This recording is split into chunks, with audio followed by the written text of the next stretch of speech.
নমস্কার, আপনাদের সঙ্গে আমি সৈকত। শুরু করছি আজকের এই সময় অনুষ্ঠান। আমাদের আজকের টপিক বাংলাদেশ। আপনারা জানেন যে গত 5 তারিখ থেকে বাংলাদেশে যে অপ্রীতিকর পরিস্থিতি নতুন পর্যায়ে শুরু হয়েছে, সেই বাংলাদেশ পরিস্থিতিতে একটা নতুন জিনিস আমরা দেখতে পাচ্ছি যে শেখ হাসিনার দেশান্তরী হওয়ার পর বাংলাদেশ খুব স্পষ্টতই জঙ্গি জিহাদিদের দখলে চলে যায়। সেখানে সমস্ত যারা জঙ্গি কয়েদবন্দি ছিলেন, যারা রাজাকার বলে পরিচিত বা যারা বাংলাদেশের বিরুদ্ধে ষড়যন্ত্র করে পাকিস্তানের হাত বা চীনের হাত শক্তিশালী করেছেন, যারা শেখ হাসিনার সময়ে দেশান্তরী হয়েছিলেন, তারা আবার বাংলাদেশে ফিরে বাংলাদেশকে অশান্ত করার চেষ্টা করেছেন। বাংলাদেশের অর্থনীতি ক্রমশ তলানিতে, বাংলাদেশের জিডিপি তলানিতে, বাংলাদেশ রাজনৈতিকভাবে অস্থির। কিন্তু তার মধ্যেও মোহাম্মদ ইউনূস তিনি যখন সুইজারল্যান্ড গেলেন, তিনি গিয়ে বললেন যে তিনি আর ফিরবেন কিনা জানেন না। তখন আমরা মনে করেছিলাম বোধহয় মোহাম্মদ ইউনূস আর ফিরবেন না, কিন্তু আমাদের অ্যাজাম্পশন ভুল। আসলে ক্ষমতা এমন একটি বিষয় যা মানুষকে অন্ধ করে দেয়। মোহাম্মদ ইউনূসকে ক্ষমতায় আনা হয়েছিল বা এই অন্তর্বর্তী সরকারের উপদেষ্টা করা হয়েছিল এই কারণে, বা তাকে নিয়ে এসেছিলেন ছাত্র আন্দোলনের নেতারা এই কারণে যে এমন একটি গ্রহণযোগ্য মুখকে বাংলাদেশের অন্তর্বর্তী সরকারের প্রধান উপদেষ্টা করা হবে যাতে গোটা বিশ্ব অন্তত এই উপাধি বা এই উপমা তাদেরকে দিতে না পারে যেটা একটা অরাজক রাষ্ট্র চলছে বা তালিবানি শাসন চলছে। সে কারণেই কিন্তু মোহাম্মদ ইউনূসকে নিয়ে আসা। কিন্তু এর পেছনের ব্যাক হিস্ট্রিটা যদি আজকে মনে করি, যে মোহাম্মদ ইউনূস নিজেও চেয়েছিলেন শেখ হাসিনার বিরুদ্ধে একটা এমন শক্তিকে দাঁড় করাতে যে শেখ হাসিনা দেশ ছাড়তে বাধ্য হন এবং তিনি গদিতে বসেন। এটা তার দীর্ঘদিনের ইচ্ছে, তিনি মুখে কখনো বলেন না কিন্তু বুক ফাটে তার। এই মোহাম্মদ ইউনূস যখন বাংলাদেশের গদিতে বসলেন, তখন ইউনূস যা ভেবেছিলেন আদতে তা বাংলাদেশে হচ্ছিল না। বহু সাংবাদিক বৈঠকে বহু প্রশ্নের উত্তরে মোহাম্মদ ইউনূস কার্যত বলে ফেলছিলেন যে তিনি আসলে হাতের পুতুল। কিন্তু মোহাম্মদ ইউনূস কি হাল ছেড়ে দেবেন? না, মোহাম্মদ ইউনূস বকলমে তিনি ওই ছাত্র নেতাদেরকেই সামনে রেখে একটি রাজনৈতিক দল গড়ার চেষ্টা করছেন, অর্থাৎ যাতে বিএনপি একচ্ছত্র ক্ষমতা না পায় এবং ওই ছাত্র ইমেজকে সামনে রেখে, ওই বৈষম্য বিরোধী ছাত্রদেরকে সামনে রেখে তিনি রাজনৈতিক ক্ষমতা তিনি যাতে ভোগ করতে পারেন। এই ছবিটা ছিল 5 তারিখ পর্যন্ত পরিষ্কার। কিন্তু হঠাৎ করে শেখ হাসিনার যে বিবৃতি বা ভাষণ, আওয়ামী লীগের অনুষ্ঠানে ভাষণ দেওয়াকে কেন্দ্র করে যে নতুন করে অশান্তি শুরু হলো বাংলাদেশে, যা বোধহয় আমরা কেউই চাইনি। বঙ্গবন্ধু মুজিবুর রহমানের যে হত্যাস্থল, যেখানে তার গোটা পরিবারকে শেষ করে দেওয়া হয়েছে, সেই বাড়িটাকেই শেষ করে দিল ওই ছাত্র নেতারা। এখন এর পেছনে কি কারণ, আগামী দিনে বাংলাদেশ কোন দিকে এগোচ্ছে, এটা জানা খুব প্রয়োজন, কারণ আমাদের পড়শি রাষ্ট্র বাংলাদেশ। চলুন আমরা প্রথম প্রতিবেদনে নজর রাখি কি হয়েছিল 5 তারিখ। দেখুন,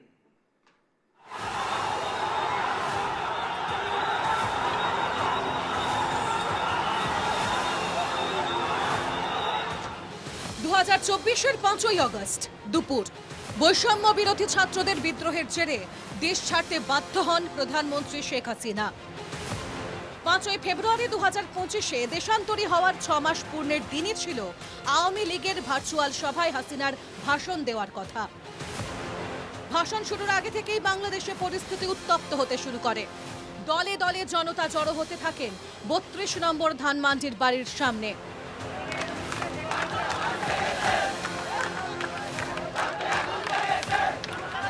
সন্ধ্যা নামতেই লাখো মানুষের ভিড় জমে শেখ মুজিবের বাড়ির সামনে। হাসিনার ভাষণের মধ্যেই ধানমন্ডিতেও রোষের আগুন ছড়িয়ে পড়ে। মুজিবের বাড়িতে ঢুকে ভাঙচুর শুরু করে উত্তেজিত জনতা।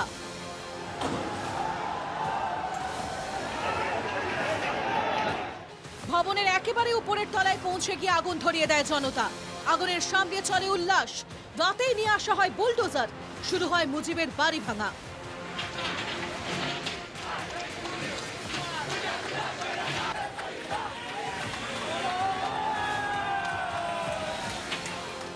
বত্রিশ নম্বর ধানমন্ডির বাড়িটিকে ধ্বংসস্তূপে পরিণত করার পর বঙ্গবন্ধুর হত্যাস্থল হয়ে ওঠে ওই উন্মত্ত জনতার বিজয় উল্লাস মঞ্চ।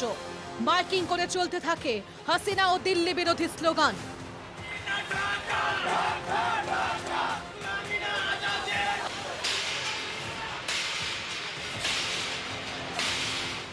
জনরোষের হাত থেকে রেহাই পায়নি বাংলাদেশের প্রাক্তন রাষ্ট্রপতি আব্দুল হামিদের বাসভবনও।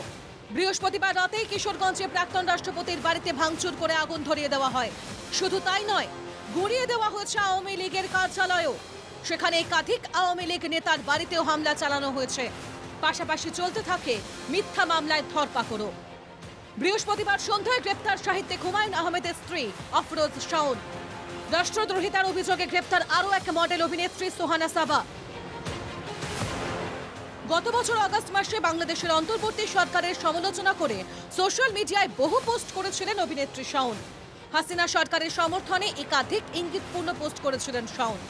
সেই কারণেই কি সাহিত্যিক হুমায়ুন আহমেদের স্ত্রী শাওনকে গ্রেপ্তার করা হলো? এদিকে বাংলাদেশে ভালো নেই ইউনূস, কারণ বাংলাদেশ নির্বাচনে আওয়ামী লীগ অংশগ্রহণ করতে না পারলে একচেটিয়া দাপট দেখাবে বিএনপি। তাই ছাত্রদের সামনে রেখেই নতুন দল গড়ছেন অন্তর্বর্তী সরকারের উপদেষ্টা মোহাম্মদ ইউনূস। আগামী 15 ফেব্রুয়ারির মধ্যে দল ঘোষণা করতে চায় গণ অভ্যুত্থানে বৈষম্য বিরোধী ছাত্ররা। Bureau report, NKTV Bangla.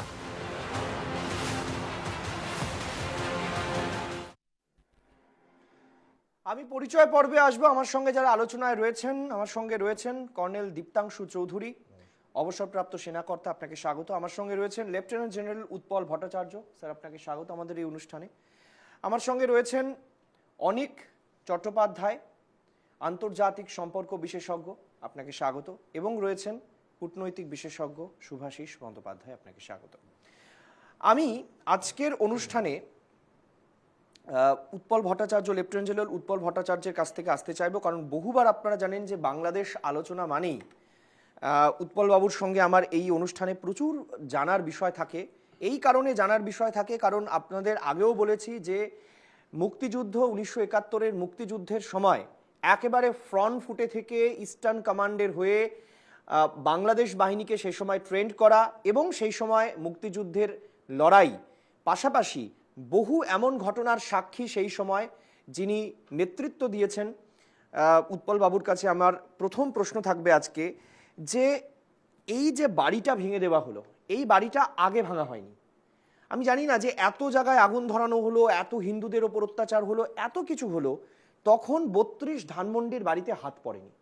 কিন্তু হঠাৎ এমন কি হলো যে এখন এই সময় যখন পরিস্থিতি কার্যত স্থিতি আসছে, তখন এই 32 ধানমন্ডির বাড়িতে হাত দেওয়া হলো, বাড়িটা ভেঙে গুড়িয়ে দেওয়া হলো।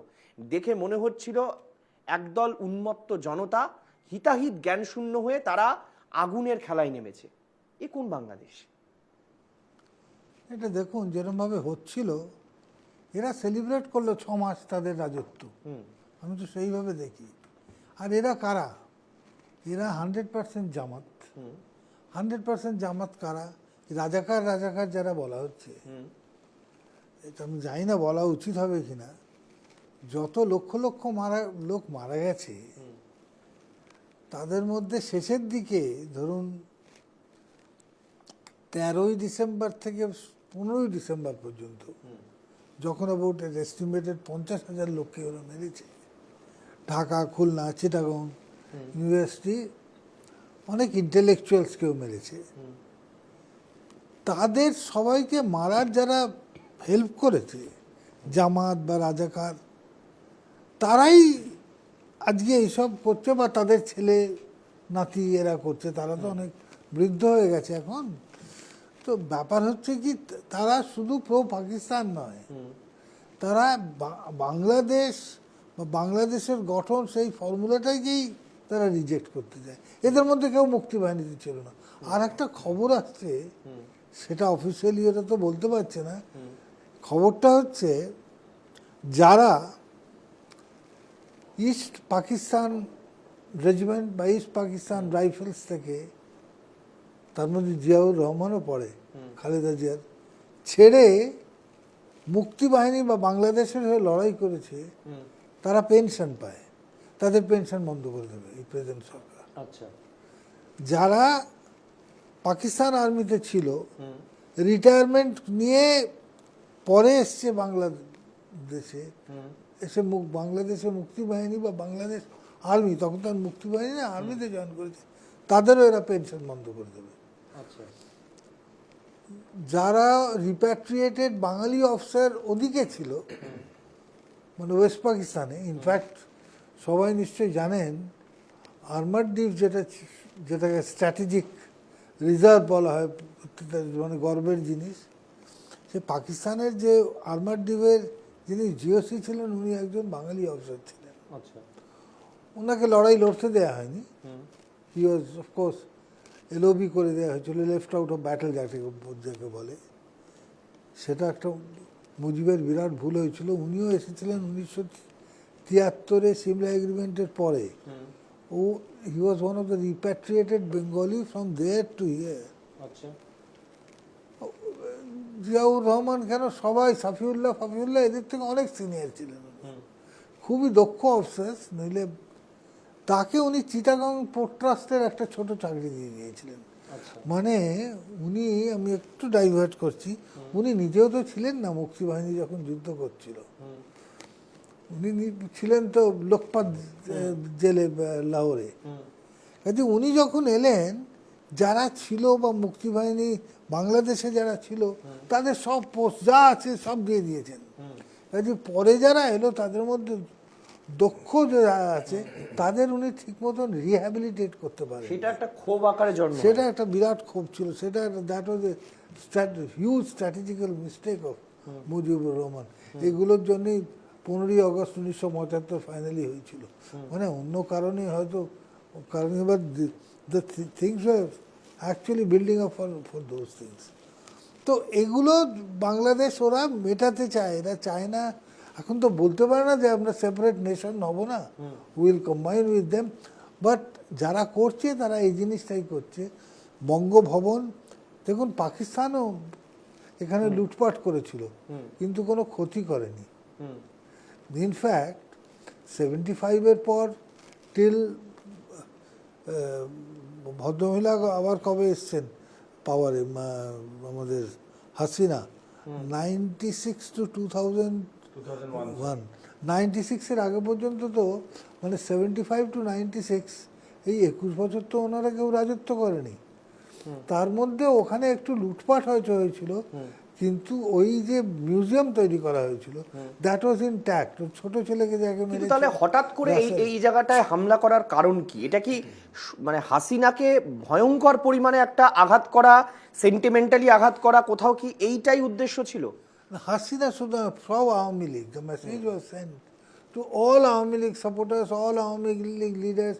ওই কিছু সিনেমা আর্টিস্ট এই তাই দেখালেন তো, সবাইকে একটা মেসেজ করে দিল যে এখন একটু বাড়াবাড়ি করলেই একদম শেষ করে দেওয়া হবে। বললেন না যে পুরনো প্রেসিডেন্টের বাড়িও করেছে, ইনফ্যাক্ট শেখ হাসিনার স্বামী যিনি বেঁচে নেই ওয়াজেদ, তার বাড়িও ভেঙে দিয়েছে। তার বাড়ি হচ্ছে 5 নম্বর ধানমন্ডি, তার বাড়িও ভেঙে ধুলিসাৎ করে দিয়েছে। তো এরা হচ্ছে ওই এলিমেন্টটা। আর এটা বিএনপির ওপরও ওরা মেসেজ পাঠাচ্ছে। এটার প্রধান কারণ হচ্ছে, ওরা এখন in the near future they don't want to declare the date of the election. সেটা ওরা একদম করতে চায় না। এখন পার্টি করলেই তো তারা জিতবে না। হয়তো আপনি যেমন দেখালেন যে একটা 15ই ফেব্রুয়ারির মধ্যে পার্টি করবে, গঠন করবে, অন্যকে ডিস্ট্রয় করতে হবে। তারা মানে they should not be in a position to this thing.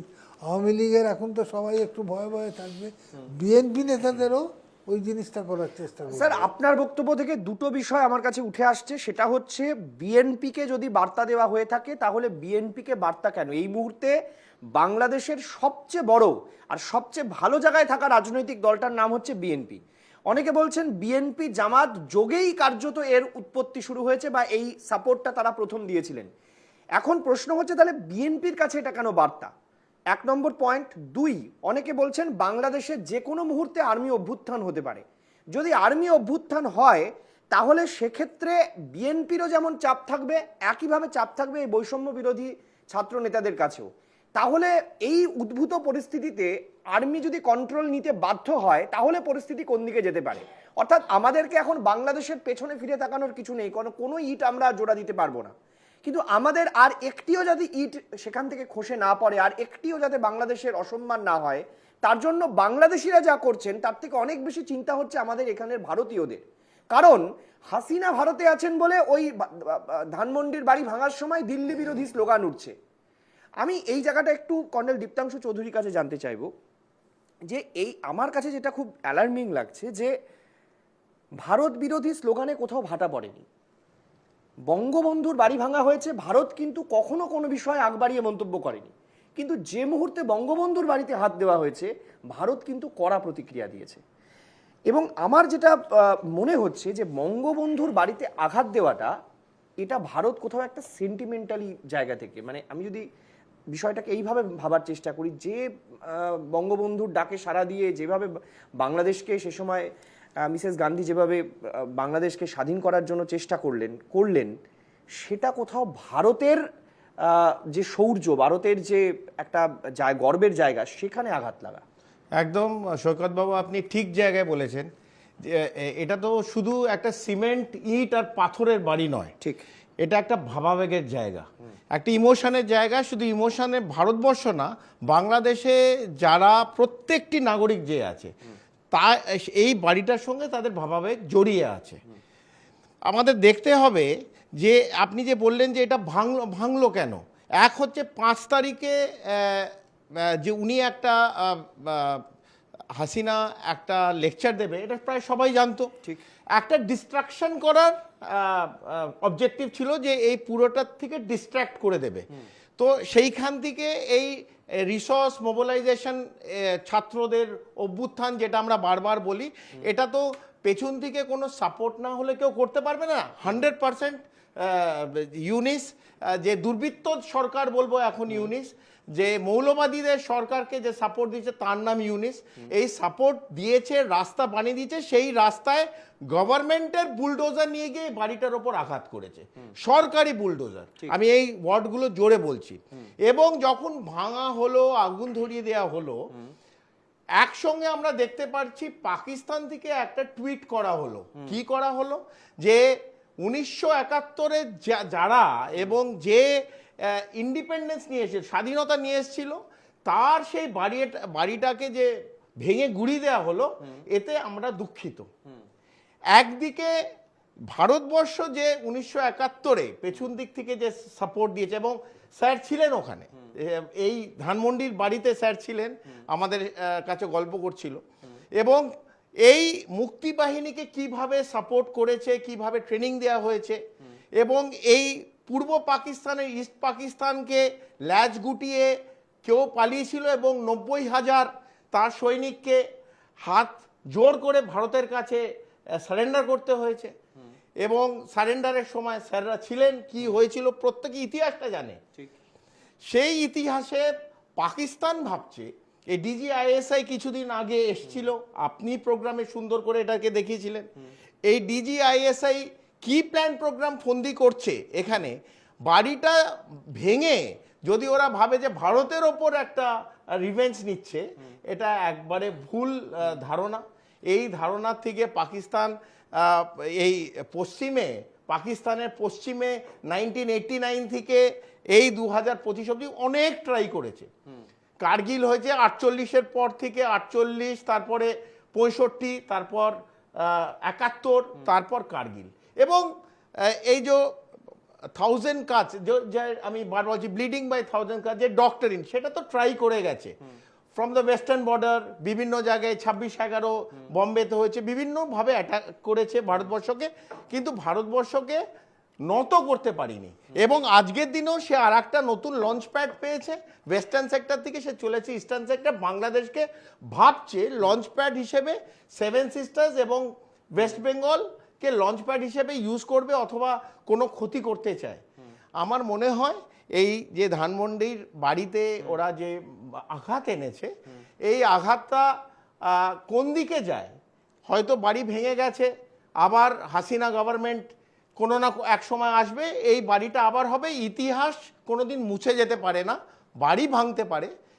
বাংলাদেশের কোটি কোটি মানুষের মধ্যে যেই বাড়ির মধ্যে থেকে বাংলাদেশ তার স্বাধীনতা পেয়েছে, এই বাড়ি থেকে ইন্ডিপেন্ডেন্স পেয়েছে, এই বাড়ি থেকে আজ যা বাংলাদেশ এই বাড়ির থেকে নিয়ন্ত্রিত হয়েছে, পরিকল্পনা হয়েছে, এই বাড়িতে ভেঙে দিলে তার যে মনোভাব, তার যে প্রতীক, এটাকে মুছে দিতে পারবে না। এখানে একটা জিনিস আমার খুব ইম্পর্টেন্ট মনে হচ্ছে যে পাকিস্তান বোধহয় কোথাও চাইছে বাংলাদেশের মাধ্যমে একটা ইন্টারফারেন্স তৈরি করে, একটা ঝামেলা তৈরি করে একটা রিটালিয়েশনের আশা বোধহয় পাকিস্তান করার চেষ্টা করছে।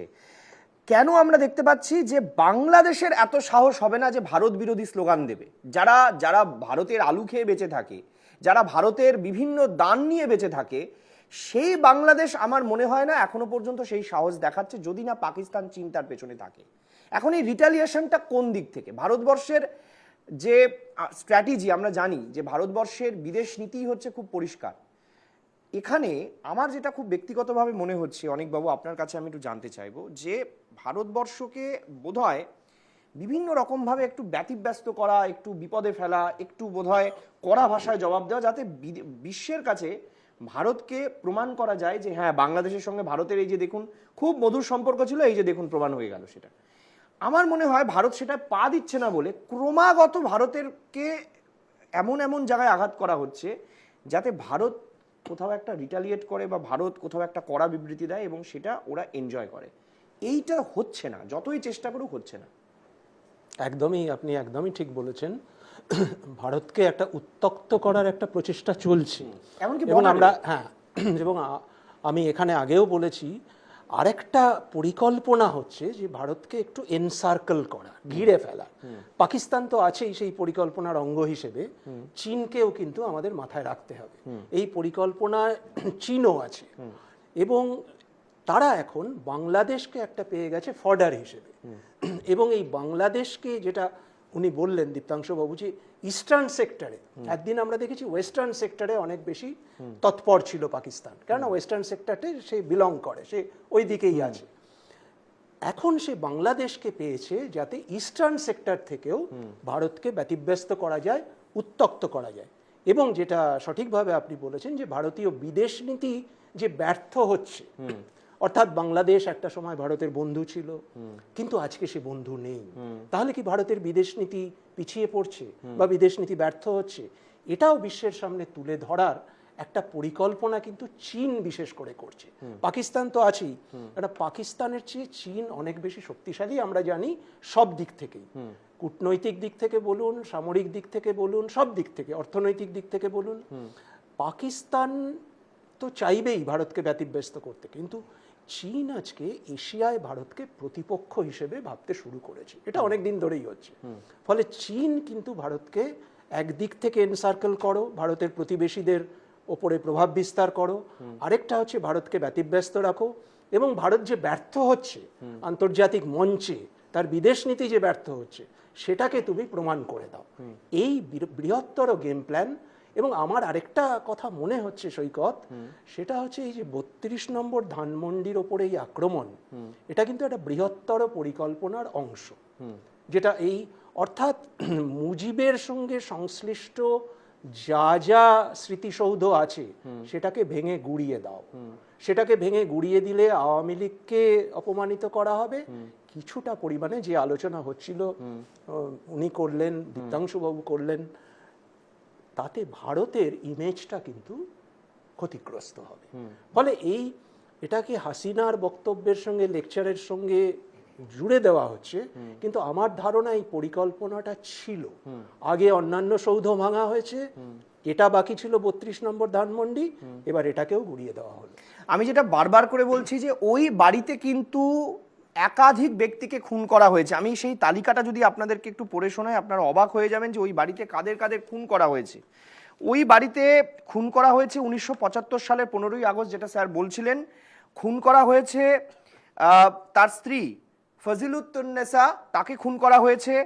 তার 3 ছেলে শেখ কামাল, শেখ জামালকে খুন করা হয়েছে, এবং 10 বছরের শেখ রাসেলকে খুন করা হয়েছে। তার 2 পুত্রবধূ সুলতানা কামাল এবং রোজি জামালকেও নিহত করা হয়েছে, এবং তার মধ্যে একজন অন্তঃসত্ত্বা ছিলেন, ভাবতে পারেন। এবং এই খুনগুলো কারা করেছেন, যে নামগুলো এখনো পর্যন্ত ভাসে, তার মধ্যে মেজর ডালিম, যিনি এখন খুব উঠে পড়ে লেগেছেন, যার নাম দেখবেন মাঝে মধ্যেই শোনা যাচ্ছে, তিনি আবার পালিয়ে টালিয়েও যাচ্ছেন শোনা যাচ্ছে। মেজর নূর, মেজর হুদা, মেজর শাহরিয়ার শরীদ, ফারুক রহমান, মহিউদ্দিন, মেজর পাশা, এরকম অনেক নাম রয়েছে। প্রায় 1.5 ঘন্টার অপারেশন, তাতে 18 জনকে খুন করা হয়েছে। ওই বাড়িতে রয়েছে মুজিবুর রহমানের রক্ত, সেই যাতে বাড়িটাই না থাকে, সেই কোনো স্মৃতি না থাকে, সেই জন্য এই ঘটনা। আমি এই বিষয়ে আরও বিস্তারিতভাবে জানবো যে সেদিন ঠিক কি হয়েছিল এবং কেন এই বাড়ির প্রতি এত রাগ। আমি এবার একটু চলে আসতে চাইবো, আমাদের সঙ্গে রয়েছেন শুভাশিস বন্দ্যোপাধ্যায়, কূটনৈতিক বিশেষজ্ঞ। শুভাশিস বাবু, আমার যেটা একটা জিনিস বারবার মনে হচ্ছে যে বাংলাদেশে কোথাও মনে হচ্ছে আমার যে বাংলাদেশে এখন যা ঘটছে সেটা বাংলাদেশের থেকে অনেক বেশি বাংলাদেশের সীমান্ত পারের জন্য। আমার বারবার জানি না কেন এটা মনে হচ্ছে যে বাংলাদেশের ভেতরে যা হচ্ছে এটা আসলে বাংলাদেশকে দেখানোর জন্য আর কিছু নেই। বাংলাদেশের মানুষ জানেন, বাংলাদেশের 60% মানুষ এই আন্দোলনকে সমর্থন করেন না, তাহলে ভোট চাইছেন কেন? তাহলে বাংলাদেশের ভেতরে আর কিছু দেখানো নেই, এখন বাইরে দেখানো আছে। আর বাইরে বলতে আমার মনে হয় সবচেয়ে বেশি ইন্ডিয়াকে দেখানোর আছে। কি দেখানোর আছে ইন্ডিয়াকে ওদের? দেখো, আমি একটা খুব সহজ ভাষায় একটা কথা বলি।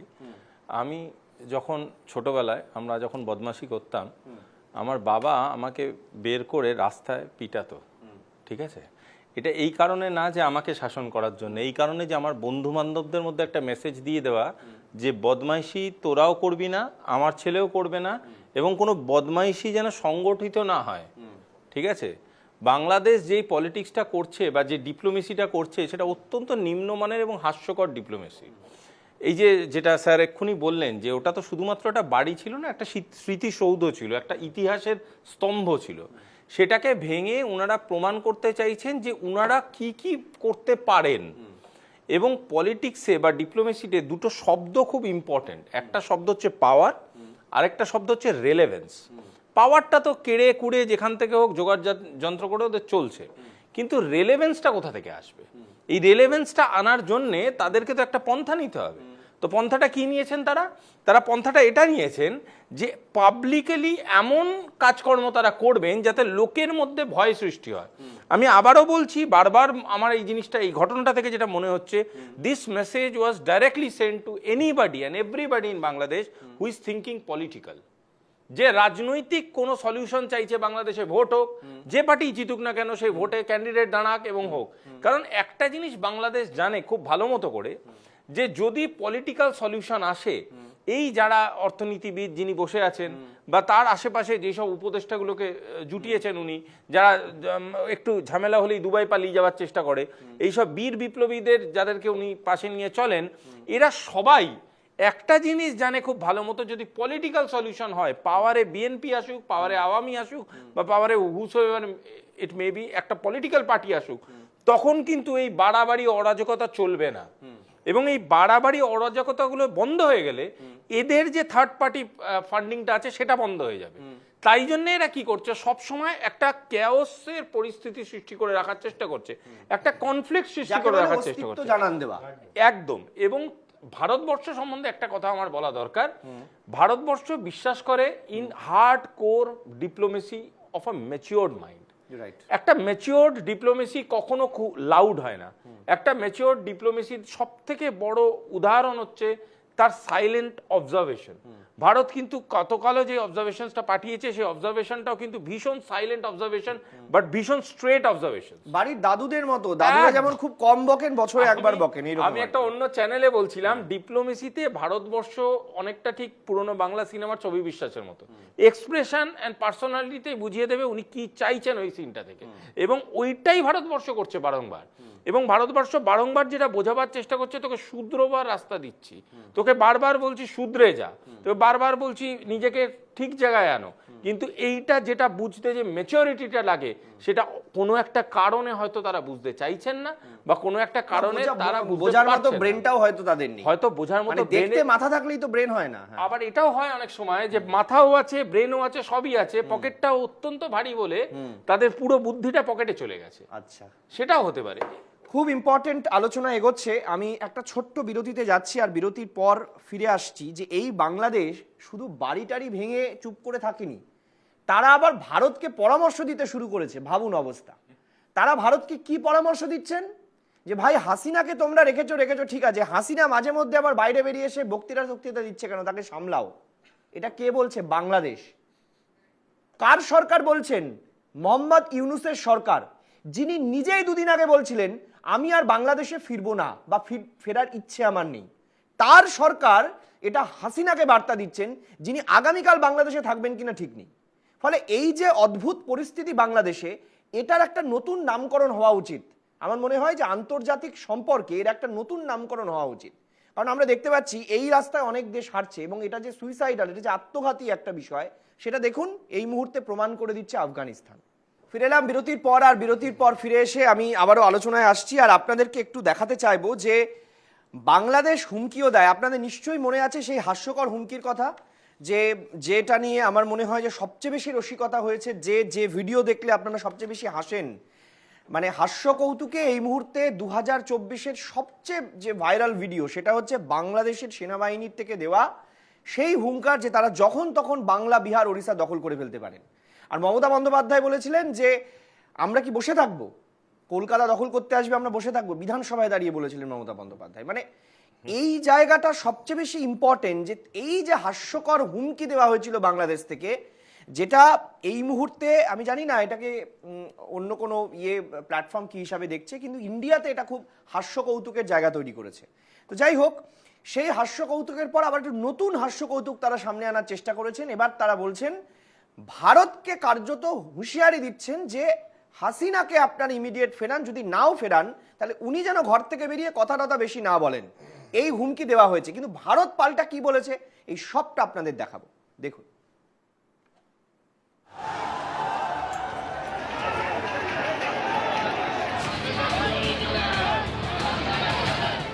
বাংলাদেশে ফের হিংসার আগুন, ফের ভাঙচুর, অগ্নিকাণ্ড, গ্রেফতার।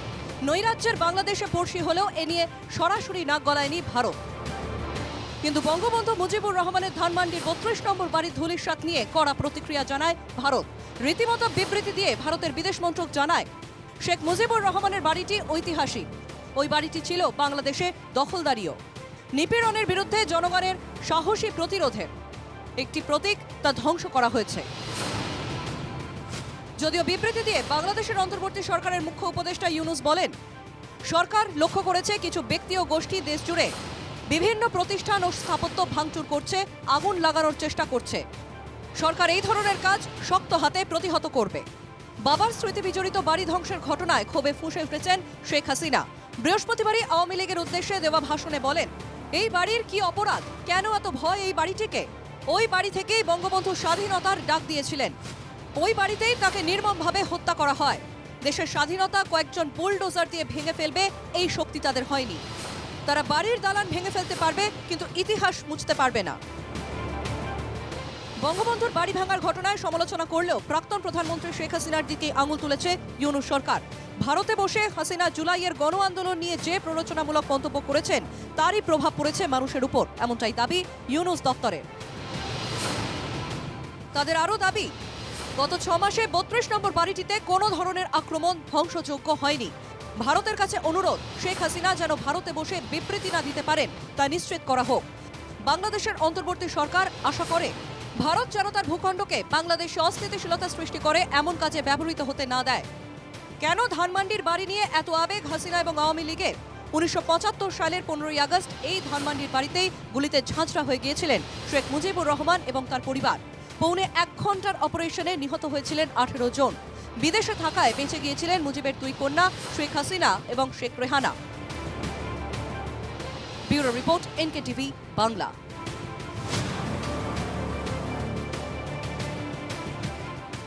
আপনাদের একটি ছবি আমি দেখাবো। এই ছবিটি আমাকে দিয়েছেন লেফটেন্যান্ট জেনারেল উৎপল ভট্টাচার্য।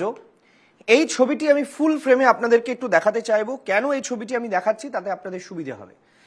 এই ছবিটি হচ্ছে 32 ধানমন্ডির বাড়ি, যে বাড়িটি কার্যত ভেঙে গুড়িয়ে দেওয়া হয়েছে। এই ছবিটি তোলা হয়েছে 1971 সালে 17ই ডিসেম্বর। ভালো করে দেখুন ছবিটি, এবং এই ছবিতে আমি পিসিআরকে অনুরোধ করব যে এই ছবিটির সঙ্গে শুধুমাত্র উৎপল ভট্টাচার্যকে যদি ফ্রেমে রাখা যায়। আমি আপনাদেরকে দেখাচ্ছি যে ওখানে একজন নারী আপনারা দেখতে পাচ্ছেন। সেই নারী আর কেউ নয়, তিনি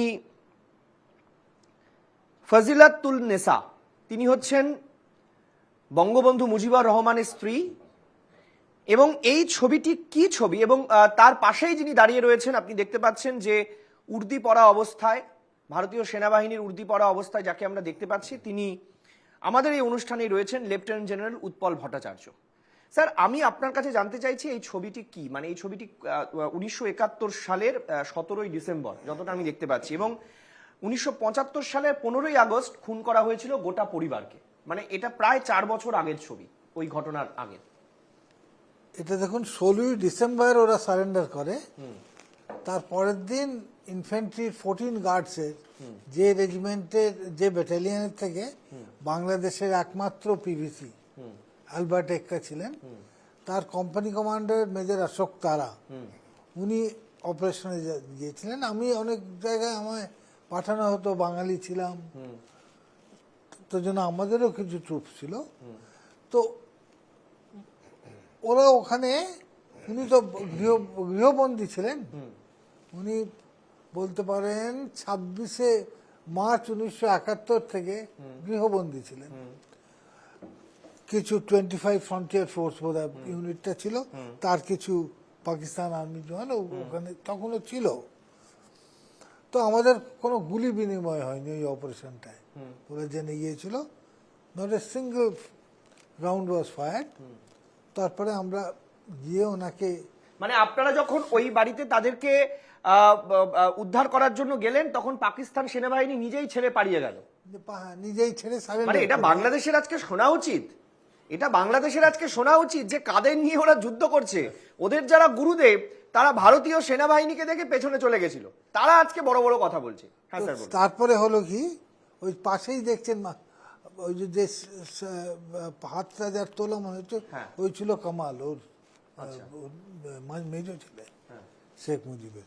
যাই হোক, তো তারপরে আমরা ওনাকে, we had to also leave a troops there, যেটা ওনার প্রোটেকশনের জন্য। আচ্ছা, ভারতীয় সেনাবাহিনী, হ্যাঁ, হাউস অ্যারেস্ট থেকে ওনাকেই প্রোটেকশন প্রোটেকশন দেওয়া হলো ওই বাড়িটা। তো এবং একটা এটা ওই 32 মুহূর্ত। ধানমন্ডির বাড়িতেই, এটা ওই বাড়িতেই 32 ধানমন্ডি। ওনাকে ডেকে আমরা সবাই মিলে একটা ছবি তুলেছিলাম, তো সেই আমাকে ছিল, আপনাকে দিলাম আজকে। তো এই 32 ধানমন্ডির ড্রাইভওয়েটাও অনেক বড় ছিল, যেখানে ওই যিনি নামগুলো করলেন না ডালিম থেকে, তারা একাধিক নাম, হ্যাঁ, মেজর ডালিম, মেজর নূর, মেজর হুদা, মেজর শাহরিয়ার শরীফ, ওই ওরা স্টেজিং করে একের পর এক করে খুব পরিকল্পিতভাবে ওদের 18 জনকে খুন করা হয়েছিল, ইনক্লুডিং রাসেল যার কথা বললেন। আর কিন্তু দেখুন, বিএনপি রাজ করেছে, এরশাদ রাজ করেছে, সবাই রাজ করেছে, কিন্তু ওই বাড়ির যে মাহাত্ম্য, উপরের একটা রুমে যেটা রাসেলের ঘর ছিল, ওর একটা সাইকেল ছিল, ও সফট ড্রিঙ্ক আর আচার খেতে ভালো লাগতো, সেই জিনিসগুলো তখনও রাখা ছিল। যারা 2014 আমাদের একটা 2014 থেকে 18 একটা সিনেমা হলো না বাংলা, তারা যারা শুটিং টুটিং করতে গেছিলেন তারাও দেখে এসছেন। ডাইনিং টেবিলে একটা সফট ড্রিঙ্কের বোতল আছে, একটা আচারের জার আছে, আর ও পাশে রাসেলের সাইকেল রাখা আছে। মানে যারা খালেদা জিয়া তার মানে রাজনৈতিক চরম শত্রু, যে খালেদা জিয়াকে আমরা দেখেছিলাম, যে আমি এখানে এই অনুষ্ঠানে বসে আমি বলেছিলাম যে শেখ হাসিনার এটা কতটা ঔদ্ধত্যপূর্ণ বক্তব্য ছিল, যে তিনি একেবারে প্রকাশ্য সাংবাদিক বৈঠকে একটা সাংবাদিক বৈঠকে শেখ হাসিনা বলছেন যে এই যে খালেদা জিয়াকে যে তিনি ট্রিটমেন্ট করছেন এটাই তার সৌভাগ্য। আমি এই অনুষ্ঠানে বসে এই বক্তব্যের তীব্র নিন্দা করেছিলাম, যে তিনি যতই হোক তিনি বাংলাদেশের প্রাক্তন প্রধানমন্ত্রী, তার সম্পর্কে এই ধরনের বক্তব্য বলা এটা উদ্ধত্ত ছাড়া আর কিছু নয়। আমার বক্তব্য হচ্ছে সেই ব্যক্তি পর্যন্ত আপনার বক্তব্য অনুযায়ী ওই বাড়িতে কেউ হাত দেননি। এত বাংলাদেশ এত কিছু সহ্য করেছে, কিন্তু ওই বাড়িতে কোনো হাত পড়েনি।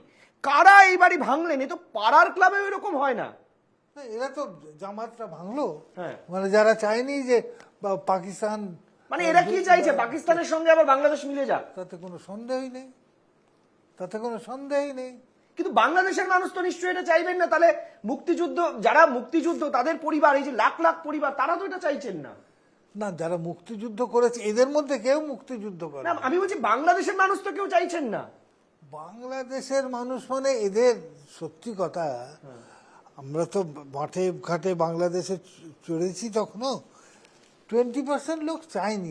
ওরা তো বলতো একদিন পান, আমাদের ব্রাজ করেছে, এখন ইন্ডিয়া এসে আমাদের মাথায় জুতো মারবে। ওরা সেটা ধরুন, আমার সঙ্গে বলেছি আমি বোধহয় একটা প্রোগ্রামে, আমি জিয়াউর রহমানকেও চিনতাম, ওনার সঙ্গে আগরতলা আমার দেখা হয়েছিল। তিনি বলতেন, জানো ভাই, আমার ভাই বলতেন যে আমরাও একদিন যুদ্ধ করব, কারণ এই আমাদের যে জাতি, এরা বলবে তোরা ইন্ডিয়া দালাল হয়ে গেলি পাকিস্তান থেকে, বলে এরা এটা হবে বেশি দিন সময় তার লাগবে মানে না। আপনি বলছেন আজকে এই যে স্লোগান, এর বীজ 1971 সালেও ছিল। এইবার এখানেই আমার প্রশ্নটা খুব মজাদার লাগছে, সেটা আমি একটু কর্নেল দীপ্তাংশু চৌধুরীর কাছে জানতে চাইবো। সেটা হচ্ছে, ধরে নিচ্ছি শেখ হাসিনা এই কারণেই কি প্রতিবার নির্বাচনে তিনি যখন জিততেন, তার নির্বাচনে জেতাটা প্রশ্নচিহ্নের মুখে পড়তো। অনেকে বলতেন, আমি নিজেও শুনেছি বহু সাংবাদিকের কাছে, যে আমেরিকার একটা প্রত্যক্ষ মদত থাকতো এই নির্বাচনে, আমেরিকার ফান্ডিং আসতো বিভিন্ন সময় বহু নির্বাচনে। আমি কোনো রাজনৈতিক দলের নাম বলছি না। আমার প্রসঙ্গ হচ্ছে যে এই জায়গায় দাঁড়িয়ে যে ভারতবর্ষের কায়েম তারা মানবেন না, ভারতবর্ষের কর্তৃত্ব তারা মানবেন না, সেই একটা তাদের মধ্যে একটা ক্ষোভ ছিল। সেই কারণেই কি শেখ হাসিনা নির্বাচনে যখন জিততেন, তার পেছনে সবসময় এই অভিযোগটা লেগেই থাকতো? কারণ ওই 20% লোক, স্যারের কথা অনুযায়ী, তারা তো কোনোদিন শেখ হাসিনাকে চাইতেন না। হ্যাঁ, ইন আ ওয়ে কারেক্ট। কারণ আমেরিকাকে যখন শেখ হাসিনা কিছু জিনিসে না করলো, ক্যামেরার সামনে বলতে কোনো আপত্তি নেই, সেন্ট মার্টিনের যে দ্বীপ, ওখানে একটা বেস করার জন্য, বঙ্গোপসাগরে কন্ট্রোলের জন্য একটা ওরা চেয়েছিল যে ওখানে একটা নেভাল বেস করার জন্য। তো সেটা কিছুভাবে, সেটা ডোনাল্ড লু বলে একজন এসেছিলেন, কিছুভাবে সেটা কাজ করেনি। উনি ডাইরেক্ট মানা করে দিয়েছিল। সেই ডাইরেক্ট মানা করার পর আজকে যে ঘটনা, অনেকে বলে, আমি এটার সঙ্গে এটার কোনো ডাইরেক্ট রিলেশন আনতে চাই না, বাট এটার সঙ্গে কোথাও না কোথাও রিলেশনশিপ একটা আছে, যেখানে আমেরিকার, আপনি যেটা বলে, নিশ্চিতভাবে একটা এড বাংলাদেশে ফ্রিলি আসতো, সেই এডটা যখনই কাট হলো, তারপরে এই বিভিন্ন এই ঘটনা আমরা দেখতে পারলাম। কিন্তু সবচেয়ে দুঃখের বিষয় হলো, যখন স্যারের ছবি দেখছি, আমরা তো এই 71-এ সবে তখন জন্মেছি, আপনি বোধহয় শৌকত বাবু জন্মায়নি, আপনারা কেউ জন্মাননি। মানে ইট গিভস একটা, এত ইমোশনাল হয়ে গেলাম। নিশ্চিতভাবে শেখ হাসিনা দিল্লিতে, এবং যারা দিল্লির থেকে এই বক্তব্যকাল দিয়েছে ভারতীয় রাষ্ট্রের থেকে, তাদেরও আপনি যেটা বললেন, একটা ইমোশনাল কোথা থেকে একটা বাউন্ড আমরা প্রত্যেকে। কারণ আমাদের আর একটা রাষ্ট্র করতে গিয়ে আমাদের বহু সৈনিক, officers and men, we have lost. কাদের জন্য? আমার ভারতবর্ষের জন্য নয়, আর একটা বন্ধু দেশ গড়ার জন্য, বাংলাদেশ হওয়ার জন্য। এবং পাকিস্তান যারা 52 বছর ধরে এই বাংলাদেশ ভিসা দেয়নি, প্লেন ওড়াতে দেয়নি, জাহাজ বন্দরে আসতে দেয়নি, তারা আজকে বন্ধুত্ব 52 বছর পর আবার সেই, মানে going back to the same circle, চলে গেল আবার সেই ওয়েস্ট পাকিস্তান। না, আমার এখানে স্যার একটা জিনিস বলার, যে যখন আমরা দেখতে পাচ্ছি ব্রিক্সিটের মতো ঘটনা ঘটছে, বড় মহাদেশ ভেঙে ছোট ছোট দেশ হয়ে যাচ্ছে, যখন আমরা দেখতে পাচ্ছি যে বহু মানে একটা দেশের মধ্যে বহু রাজ্যের বিভাজন হচ্ছে, তখন এই ধরনের ধারণা আসছে কেন যে ভারতবর্ষ একটা ঔপনিবেশিক শাসন তৈরি করার চেষ্টা করছে, সেই ব্রিটিশদের মতো ভারত গিয়ে অন্য রাষ্ট্র দখল করবে, তাদের কায়েম করে রাখবে? ভারতের এই ভাবনাটা কেন? ভারতের প্রথম কথা ডিপ্লোম্যাসি, যেটা আপনি দিয়ে শুরু করলেন, আমরা তো কোনোদিন কাউকে অ্যাটাক কোনোদিন করি না টিল সাচ টাইম। আমাদের diplomacy rule is it is attack by some other neighbouring countries or any other country, be it nuclear or be it a conventional warfare. আমরা তো ভারতবর্ষ হাজার হাজার বছর ধরে, এই 1947 বলে না, হাজার হাজার বছর ধরে ভারত কিন্তু কোন রাষ্ট্রে, তখনকার দিনে যখন অখণ্ড ভারত ছিল, কোন রাষ্ট্রে গিয়ে কিন্তু অ্যাটাক করেনি। তখন আমাদের মাল্টিপল ছিল, যা আমি ওটার মধ্যে ঢুকছি না। তো ভারত নিজের সার্বভৌমত্ব রেখে, আমরা এখন দেখছি চীন, আমেরিকার সঙ্গে আমরা third largest economy in the world, আমরা দেখছি first largest economy in the world. আমাদের সেদিকে স্বপ্ন, আমাদের স্বপ্ন বাংলাদেশ কোথায় হাঁটছে, কি পাকিস্তান কোথায় কাঁদছে, এই দুটোই আমাদের মানে ধর্তব্যের মধ্যে, আমাদের এন্টায়ার ডিপ্লোমেসি অ্যাঙ্গেল, কূটনীতির মধ্যে আমাদের আসে না। মানে আমি এই কারণেই কথাটা বললাম যে বাংলাদেশ, মানে আমার তো মনে হয় না, আমি জানি না, আপনারা ভুল হলে ধরিয়ে দিতে পারবেন, ভারতবর্ষ বাংলাদেশের উপর কোনো কিছুর জন্য নির্ভরশীল একদম নয়, একদম নয়। শুধুমাত্র রাদার দ্যান বর্ডার, আমরা কোনোভাবেই পাকিস্তানের সঙ্গে বর্ডার শেয়ার করতে রাজি নই। Right. এইরকম একটি দেশের সঙ্গে কোনোভাবেই আমরা বর্ডার শেয়ার করতে রাজি নই। আদারওয়াইজ আমার মনে হয় কোনো কারণের জন্য মিসেস গান্ধী সেই দিন এই সিদ্ধান্ত নেননি। আমার মনে হয় যে এত বড় একটা পোরাস বর্ডার, এত বড় একটা খোলা জায়গা যেখানে জল, স্থল, নদী এই ধরনের এত কিছু রয়েছে, আমার মনে হয় সেদিন এই সিদ্ধান্ত, আমার মনে হয় ঘন্টার পর ঘন্টা আলোচনা প্রয়োজন যে কেন মিসেস গান্ধী সেদিন ভারতবর্ষ থেকে সেনা পাঠানোর সিদ্ধান্ত নিয়েছিলেন। আমি জানতে চাই, আপনারাও হয়তো জানতে চান, আমি যেটা আপনার কাছে জানতে চাই একটু সুভাষিস বাবু, সেটা হচ্ছে আমেরিকায় যদি আজকে ট্রাম্পের যে রাজনৈতিক দল তারা যদি আজকে ক্ষমতায় থাকতেন, মোহাম্মদ ইউনুস মাথাও লাগাতে পারতেন না, ওনাকে প্যারিসেই চাল বেচে খেতে হতো। আমার মনে হয় মোহাম্মদ ইউনুসের এই প্ল্যানের পেছনে সেই সময় আমেরিকার যে শক্তি বা যারা এর আগেও অশান্তি তৈরির চেষ্টা করেছেন, মোহাম্মদ ইউনুস যাদের কাছে মাথা বিকিয়ে দিয়েছিলেন, আমার মনে হয় সেই শক্তির জায়গায় তাদের অপোনেন্ট টিম থাকলে আমার মনে হয় বাংলাদেশে এই ঘটনাটা ঘটতো না এত তাড়াতাড়ি। দেখো, বিভিন্ন জায়গায় মোহাম্মদ ইউনুস বিভিন্ন প্ল্যাটফর্মে বলে বেরিয়েছেন একটা ফাউন্ডেশনের কথা, ক্লিন্টন ফাউন্ডেশন। ক্লিন্টন ফাউন্ডেশন এবং তার বিভিন্ন জায়গার পলিটিক্যাল অ্যান্ড ডিপ্লোম্যাটিক ইন্টারফারেন্সের যদি হিস্ট্রি দেখো, তাহলে দেখবে বিভিন্ন কনফ্লিক্ট জোনে ক্লিন্টন ফাউন্ডেশন পেনিট্রেট করতে চায়। কোনো সংস্থা যদি কনফ্লিক্ট জোনে কনফ্লিক্ট তারা পেনিট্রেট করতে চায়, জানবে either they are coming with the plan to create the problem or they are going to create solution. বহু ছবি এরকম পাওয়া গেছে যেখানে ক্লিন্টন ফাউন্ডেশনের অনুষ্ঠানে মোহাম্মদ ইউনুসকে এবং মোহাম্মদ ইউনুস তার পরবর্তীকালে কি করলেন, ক্লিন্টন ফাউন্ডেশনকে রিপ্রেজেন্ট করলেন একটা প্ল্যাটফর্মে গিয়ে, আমরা সবাই দেখেছি সেই ছবি। পয়েন্ট হচ্ছে ক্লিন্টন ফাউন্ডেশন যে একটা অ্যাসিওর্ড ফান্ডিং করতেন মোহাম্মদ ইউনুসকে, যদি জো বাইডেন আবার করে ফিরতো বা হুএভার ইট ইজ ফিরতো, তাহলে এটা করতেন। কিন্তু যেটা ভয়ঙ্কর থেকে ভয়ঙ্করতম দিক সেটা হচ্ছে এই ফান্ডিং ছাড়াও মোহাম্মদ ইউনুস নিজের কর মুকুব করিয়েছেন। প্রায় 600 কোটি টাকার একটা স্ক্যাম, সেই স্ক্যামটাকে বাংলাদেশ বারবার করে চাপাবার চেষ্টা করছে, বিভিন্ন রকম ভাবে সেটাকে চেপে দেওয়ার চেষ্টা করছে, but it is a fact that will come out today or tomorrow. এই লোকটি আরেকটা ঘটনা করেছে যে বারবার করে উনি আমেরিকার উপরে আক্রমণ করেছেন মৌখিকভাবে, ট্রাম্পের উপরে বিশেষ করে আক্রমণ করেছেন মৌখিকভাবে, এবং বারবার করে বলার চেষ্টা করেছে যে he is irrelevant in politics, this person should not come back like that, যেটার কোনো দরকারই ছিল না। এখান থেকে প্রমাণ হচ্ছে যে ইউনুস এক্সপোজড পলিটিক্যাল বায়াসনেস, এখান থেকে প্রমাণ হচ্ছে তার পলিটিক্যাল বায়াসনেস। সে হচ্ছে বাংলাদেশের আজকের ডেটে দাঁড়িয়ে ইন্টারিম গভর্নমেন্টের চিফ অ্যাডভাইজার।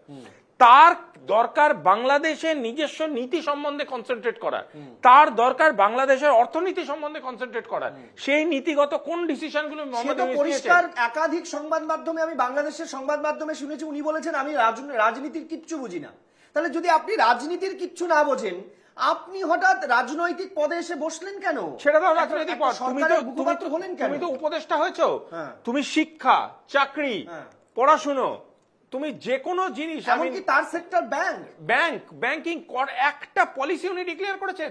উনি জবে থেকে ওই সিটে গিয়ে বসেছেন, উনার দুটোই কাজ ছিল, এক ম্যাডাম হাসিনা এবং তার এন্টায়ার হিস্ট্রিটাকে যত তাড়াতাড়ি ডিলিট করা যায়, আর দ্বিতীয় হচ্ছে কনস্ট্রাকটিভ না ডিস্ট্রাকটিভ ন্যারেটিভ ইন্ডিয়ার এগেনস্টে। এবং এই দুটোই জিনিসই ভীষণভাবে ইম্যাচিওর পলিটিক্স, ডিপ্লোমেসি তো নয়ই। এবং আরেকটা কথা আমি এর সাথে জাস্ট অ্যাড করে দিতে চাই, মোহাম্মদ ইউনুস যে পলিটিক্সটা করতে চাইছে সেই পলিটিক্সটা আজকের ডেটে দাঁড়িয়ে শুধু বাংলাদেশের ক্ষতি করছে না, বাংলাদেশের এন্টায়ার গ্লোবাল ইমেজ ধ্বংস করে দেবে। এবং কোন দেশ বাংলাদেশের সাথে ট্রানজাকশনাল পলিটিক্সে যাবে না, অলরেডি আমেরিকা সব দেওয়া বন্ধ করার কথা বলে দিয়েছে, মুখ ফেরাবে খুব তাড়াতাড়ি, ইউরোপ মুখ ফেরাবে। এবং বাংলাদেশের যে গার্মেন্ট বা টেক্সটাইল ইন্ডাস্ট্রি আছে, যেটা বাংলাদেশের one of the biggest industry, আজকে তারাও মুখ সরাতে শুরু করেছে। বড় বড় ব্র্যান্ড গুজরাটে ঢুকতে শুরু করেছে। ওয়াই? কারণ একটা বিজনেস এনভায়রনমেন্ট কোনোদিন কনফ্লিক্ট জোনে চলে না। Either you end the conflict or you start the business, you can't stay in between. তো এই যে জিনিসটা করছে, এটা ধ্বংস করে দিচ্ছে বাংলাদেশের ভবিষ্যৎ। মোহাম্মদ ইউনুস, আপনি যতই মুখ লুকানোর চেষ্টা করুন, আপনার ব্যাপারে আমরা সব জানি। আপনার পাজামার দড়ি থেকে শুরু করে আপনার কত নাম্বারের জুতো পরেন, কোন জুতো কোথায় রাখেন, কবে কেনেন, সব আমরা জানি। আপনি কিচ্ছু লুকোতে পারবেন না। যাই হোক, আমি স্যার, আপনি আর কিছু বলতে চাইছিলেন, একটু শুনে নিন। আমি বলছিলাম, আমরা যতই চেঁচামেচি করি, মোহাম্মদ ইউনুস অ্যান্টি রিপাবলিকান নন, উনি হচ্ছেন অ্যান্টি ট্রাম্প এবং অ্যান্টি হাসিনা। অ্যান্টি হাসিনা তো আছেই, আমি একটু ইন্টারন্যাশনাল ব্যাপারটা বলছি। উনি যুক্তি দিচ্ছেন, কিছুদিনের মধ্যেই শুনবেন, এই ইন্ডিয়া যেমন একটা কোয়াড তৈরি করার চেষ্টা করছে, জাপান, অস্ট্রেলিয়া, ইউএসএ, নিউজিল্যান্ড, এটা চায়নার পক্ষে তো খুবই ক্ষতিকারক। সাউথ চায়না সিতে they can not do the দাদাগিরি উইথ দেয়ার নেভি। তো সেখানে আমাদের বোধহয় আমেরিকাকে একটু সাহায্য করা উচিত ছিল, সেন্ট মার্টিনসটা আমেরিকাকে দিয়ে দেওয়া উচিত ছিল, যাতে কোয়াডটা একটু স্ট্রং হয়ে যায়। এইটা ওনার আবার এইটা ওনার মতবাদ। তো এই যে ট্রাম্প এফারভেসেন্সে যা কিছু বলে দিয়েছে, মেক্সিকোর সবাইকে পাঠিয়ে দেবো, কানাডায় আবার ট্রেড ইম্পোজ করবো, সেগুলো 30 দিনের জন্য একটু তৃতস্থ হয়েছে। I will not be very surprise, উনি বলেছেন প্রথমেই, এই ট্রাম্পও যদি আমেরিকা জিওপলিটিক্সও একটা জিনিস আছে না, geography you can't change, like you can't change neighbours, একটু নরম হয়ে যান ওদের জন্য। কারণ ট্রাম্প এটাও দেখছে এই দুটো বড় বড় যে oil producing Muslim ধাক্কার countries are there, Saudi Arabia R UAE, ওরা না খেতে পেয়ে কখনো মরবে না। আমি বলেছি তো, ওরা যেটা এড পায় সেটা প্রথমে আরম্ভ হয় soft loan, interest free loan, তবে it gets turn to the aid. কাজেই ওদের আমরা যে বলি will strangle them economically this that, এই কথাগুলোর কোনো মানেই হয় না, কোনো মানেই হয় না, অ্যাজ লং অ্যাজ দেয়ার আর 19 oil producing countries surrounding them. কাজেই সেরকম যে ওদের উইল বি ডিফিটেড, এনারাও বলেছেন, পলিটিক্যালি। লোকের রোষকে বেশি দিন দাবিয়ে রাখা যায় না। ঠিক, you can target only one party, Awami League. Now he has started targeting both the parties, Awami League and this. -2. এই -2 কে আপনি কতদিন থিতিয়ে রাখবেন? মানে নেশা কেটে গেলেই তারা, ঘোর কেটে গেলেই তারা আবার ফর্মে ফিরে আসবে। এই যে কথাটা উনি বললেন স্যার, যে -2 মানে আওয়ামী এন্ড বিএনপি বাদ দিয়ে, it is itself an apolitical call. কি করে একটা এরকম কথা বলতে পারে যে এক জায়গায় আমি নিরপেক্ষ ভোট চাইছি এবং সেই দেশের বৃহত্তম দুটো পলিটিক্যাল পার্টিকেই বাইরে রেখে, তার মানে আমি বিশ্বকাপে খুব কঠিন ভাবে পরিশ্রম করে জিততে চাইছি, কিন্তু কোনো কোয়ার্টার ফাইনাল, সেমিফাইনাল হবে না, ফাইনালে আমার কোনো অপোনেন্ট থাকবে না। এই প্রশ্নটা আমি অনেকবাবু আপনার কাছে জানতে চাইছি, খুব অদ্ভুত। এবং আমি 3 দিন আগে খবরটা ব্রেক করেছিলাম এনকেটিভি বাংলায়, যে খবরটা অদ্ভুত লাগলো আমার কাছে, যে মোহাম্মদ ইউনুস তিনি জানেন যে, তিনি একটা ইন্টারভিউ শুনছিলাম আমি বাংলাদেশে, খুব পরিচিত একটি সংবাদ মাধ্যম, সেখানে তিনি বলছেন যে আপনি কি নতুন রাজনৈতিক দল করবেন? বলছে আমাকে অনেক লোক বলছিল যে আপনি রাজনৈতিক দল করুন, কিন্তু হঠাৎ তাদেরকে তিনি বলেছেন হ্যাঁ ঠিক আছে আমি রাজনৈতিক দল করব বলে তাদেরকে উস্কে রাখতেন সব সময়। এটা আমি তার মুখের কথা বলছি আপনাদেরকে। এবং একটা সময় উনি বলছেন ইন্টারভিউতেই যে আমি জানতাম আমি কোনোদিন রাজনৈতিক দল করব না, কারণ আমি রাজনীতির লোকই নই, আমার কিছু পাওয়ার নেই, আমি জানি আমি প্যারিসে থাকবো, আমি আমেরিকায় থাকবো, আমার কাজ নিয়ে আমি থাকবো।